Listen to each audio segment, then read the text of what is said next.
എല്ലാവർക്കും നമസ്കാരം. ഇന്ന് നമ്മൾ ഉണ്ടാക്കാൻ പോകുന്നത് ഒരു ചേന കൊണ്ടൊരു മസാലക്കറിയാണ്. അതിന് ഇറച്ചിക്കറി പോലെ തന്നെയാണ് നമ്മളിത് വയ്ക്കുന്നത്. ഇതുണ്ടാക്കുന്നതിന് ഞാനിവിടെ എടുത്തു വെച്ചിരിക്കുന്നത് 1 കിലോ ചേനയാണ്. ഈ ചേന ഇനി നമ്മൾ ആദ്യം ചെയ്യേണ്ടത് ഒരു കുക്കർ എടുത്തിട്ട് ഈ ചേന കുക്കറിലേക്ക് ഇടുക. അതിലേക്ക് ഞാൻ 1 ടീസ്പൂൺ കല്ലുപ്പ് ഇടുന്നു, ഒരു 1/2 ടീസ്പൂൺ മഞ്ഞൾപ്പൊടി ഇടുന്നു, പാകത്തിന് വെള്ളം ഒഴിച്ച് ഏകദേശം ഒരു 2 ഗ്ലാസ് വെള്ളം ഞാൻ ഒഴിച്ചിട്ടുണ്ട്. ഇനി ഇത് നമുക്ക് മൂടി വെച്ച് വേവിക്കാം.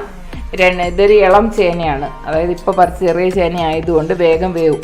അപ്പോൾ നമുക്ക് ഏകദേശം ഒരു 2 വിസിൽ മതിയാവും. 2 വിസിലിൽ വെന്തിട്ട് ആ പ്രഷർ പോയി കഴിഞ്ഞിട്ട് ഓപ്പൺ ആക്കാം. ചേന വേവുന്ന നേരം കൊണ്ട് ഇനി നമുക്ക് ബാക്കി കാര്യങ്ങൾ ചെയ്യാം. ഞാനിവിടെ പാൻ എടുത്ത് അടുപ്പ് വെച്ചിട്ടുണ്ട്. ഈ ചൂടായ പാനിലേക്ക് ഞാനൊരു 2 ടേബിൾ സ്പൂൺ എണ്ണ ഒഴിക്കുകയാണ്. 2 ടീസ്പൂൺ എണ്ണ ഒഴിക്കുകയാണ്. ചൂടായ എണ്ണയിലേക്ക് ഞാൻ 1 ടീസ്പൂൺ കടുക് ഇടുന്നു. കടുക് പൊട്ടിക്കഴിഞ്ഞു. ഇനി ഇതിലേക്ക് ഞാൻ 1.5 ഉള്ളി, ഒരു വലിയ ഉള്ളിയും ഒരു മീഡിയം സൈസ് ഉള്ളിയുടെ പകുതിയും കൂടി എടുത്തിട്ടുണ്ട്. അത് ഞാൻ ഇതിലേക്ക് ഇടുകയാണ്. തീ കുറച്ച് വെച്ചിട്ട് വഴറ്റിയെടുക്കുക. ഇതിൽ ചേന വേവിച്ചപ്പോൾ ഞാൻ 1 ടീസ്പൂൺ കല്ലുപ്പ് ഇട്ടിരുന്നു. ഇതിലൊരു 1/2 സ്പൂൺ കല്ലുപ്പും കൂടി ഞാൻ ചേർക്കുകയാണ്. ഇത് 2 പച്ചമുളക്, ഇത് ഇഞ്ചിയും വെളുത്തുള്ളിയും കൂടി ചതച്ചതാണ്. ഇതിലേക്ക് ഞാനൊരു 2 തണ്ട് കറിവേപ്പില ചേർക്കുന്നു. ഞാൻ ഇതിലേക്ക് 1/2 സ്പൂൺ മഞ്ഞൾപ്പൊടിയും കൂടി ഇടുകയാണ്. നമ്മുടെ ഉള്ളി റെഡിയായി കഴിഞ്ഞു. ഇനി ഇതിലേക്ക് ഞാൻ ഒരു 2 തക്കാളി, ചെറിയ സൈസ് തക്കാളി തൊലിയോ കളഞ്ഞിട്ട് അരിഞ്ഞ് വെച്ചതാണ്, അത് ഇതിലേക്ക് ചേർക്കണം. ഇനി ഈ തക്കാളി ഇതിനകത്തേക്ക് നന്നായിട്ട് ഉടഞ്ഞ് ചേരണം. നമ്മുടെ തക്കാളി വഴന്നു വന്നു കഴിഞ്ഞു. ഇനി ഇതിലേക്ക് നമ്മൾ പൊടികൾ ചേർക്കണം. ഇത് ഞാൻ എടുത്തു വെച്ചിരിക്കുന്നത് 2 ടേബിൾ സ്പൂൺ മല്ലിപ്പൊടി, 1/2 ടീസ്പൂൺ മുളക് പൊടി, 1 ടീസ്പൂൺ ഗരം മസാലപ്പൊടി. ഇനി ഇത് 3ഉം കൂടി മിക്സ് ചെയ്ത് വെള്ളം ഒഴിച്ച് മിക്സ് ചെയ്ത് പേസ്റ്റാക്കി നമുക്കിതിൽ ചേർക്കാം.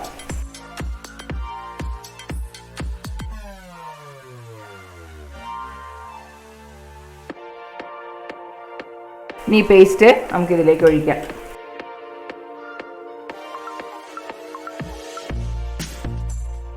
ഇനി നമുക്ക് നമ്മുടെ ചേന തുറന്ന് നോക്കാം.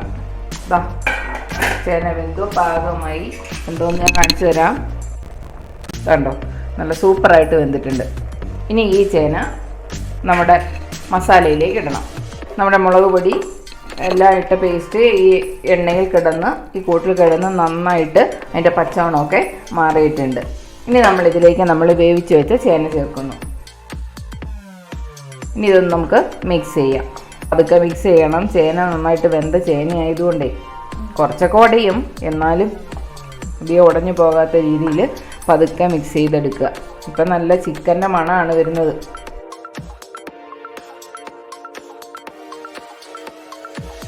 ഇത് നമുക്ക് ഒരു 2 മിനിറ്റ് ഒന്ന് മൂടി വയ്ക്കാം, ഈ മസാലയൊക്കെ ഈ ചേനയിലേക്കൊന്ന് പിടിക്കാൻ വേണ്ടിയിട്ട്. തീ ഞാൻ കുറച്ചിട്ടിരിക്കുകയാണ്. തീ കുറച്ചിട്ടിട്ട് ഒരു 2 മിനിറ്റ് ആ മസാല ഒന്ന് പിടിക്കാൻ വേണ്ടി. നമ്മുടെ ചേന അരപ്പം എല്ലാം കൂടി നല്ല മിക്സ് ചെയ്താൽ തിളച്ച് വരുന്ന കണ്ടില്ലേ. ഇപ്പം നല്ല റെഡിയായി പാകത്തിനായി കഴിഞ്ഞു. ഇത് 3 പിടി തേങ്ങയാണ്. ഈ തേങ്ങ നല്ല പേസ്റ്റ് പോലെ ഞാൻ അരച്ചതാണ്. സാധാരണ ഞാൻ ചെയ്യുന്നത് തേങ്ങാപ്പാൽ ചേർക്കലാണ്. ഇന്നിപ്പോൾ ഞാൻ എളുപ്പത്തിന് വേണ്ടി രാവിലെ പോകേണ്ട തിരക്കുകൊണ്ട് ഞാൻ തേങ്ങ അരച്ചങ്ങനെ എടുക്കുകയാണ്, പാല് പിഴിയാൻ നിന്നില്ല. 3 പിടി തേങ്ങയാണ്. ഇത് ഞാൻ ഇതിലേക്ക് ചേർക്കുന്നു. ഇനി ഇത് നന്നായിട്ട് ഇളക്കി യോജിപ്പിക്കുക.